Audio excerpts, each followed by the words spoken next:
মানুষই তো সবসময় নেগেটিভটাকে চুজ করে, বাট আমি বলবো আমাদের যে পজিটিভটাকে চুজ করা এটা লজিক্যাল, একদিক থেকে এটা ইলজিক্যাল। কারণ লজিক্যাল হচ্ছে এই কারণে সামটাইমস দেখা যায় এসএসসি পরীক্ষার্থীরা যখন ওরা ফেল করে বা কোনো সাবজেক্টে ওরা ওদের এক্সপেক্টেড রেজাল্টটা পায় না, তখন ওরা অনেক ডিসঅ্যাপয়েন্টেড হয়ে যায়। ইভেন অনেকেই হচ্ছে আত্মহত্যাটা চুজ করে, যেটা একদমই ভালো না, যেটা আমাদের জেনারেশনকে নষ্ট করে দেয়। অ্যান্ড একদিক থেকে এটা ইলজিক্যাল, আমাদের পড়াশোনাটা অত ভালো করে হয় না। দেখা যায় যে জায়গায় একটা টপার থাকে, ওই যে জায়গায় যার কোনো যোগ্যতাই নেই সেও সেম লেভেলে থাকে, তখন টপার মানে আমি এতবার পড়ে এত কিছু করলাম, তাহলে আমার আর ইয়েটা কী রইলো, তাই না? অবদানটা কোথায়? ও তো কোনো কিছু না করেই ওই জায়গায় চলে আসছে।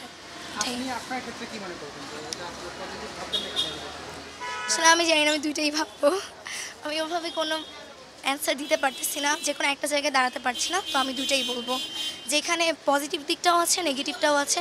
এখন মানুষই তো সবসময় নেগেটিভটাকে চুজ করে, বাট আমি বলবো আমাদের যে পজিটিভটাকে চুজ করা। সো এই ক্ষেত্রে যদি বলি পজিটিভটাকে আমাদের নেওয়া উচিত। আমার মনে হয় ব্যাপারটা যেমন একদিক থেকে ভালো তেমনই খারাপ।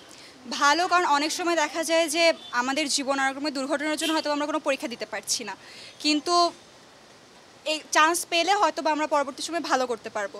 আবার এমনও হতে পারে যে ওর হয়তো বা কোনো যোগ্যতা নেই কিন্তু সে কলেজে উঠতে পারছে।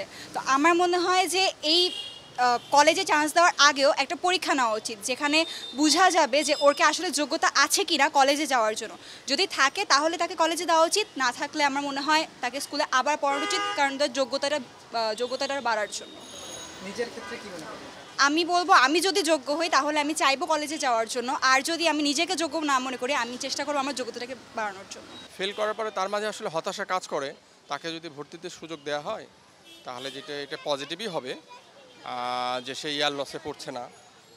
বাট এটা যদি সে ওভারকাম করতে পারে, দুটো সাবজেক্টে সে যদি পরবর্তীতে পাশ করতে পারে তাহলে ফাইন, তার প্রবলেম হলো না।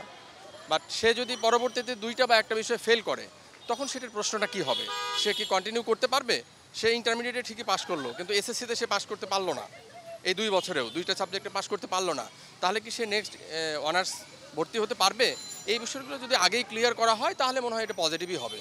আমার বিশ্বাস এটা শিক্ষার্থীদের জন্য ভালো হবে।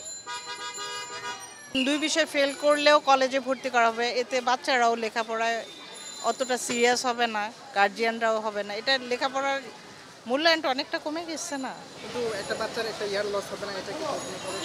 এর আগে তো ইয়ার লস হয় না, এর আগে তো সব বিষয়ে বাচ্চারা পাশ করে কলেজে ভর্তি হচ্ছে। তো এটা যদি এখন মানে সিস্টেমই করে তখন তো বাচ্চারা পড়ালেখায় একটু হবে।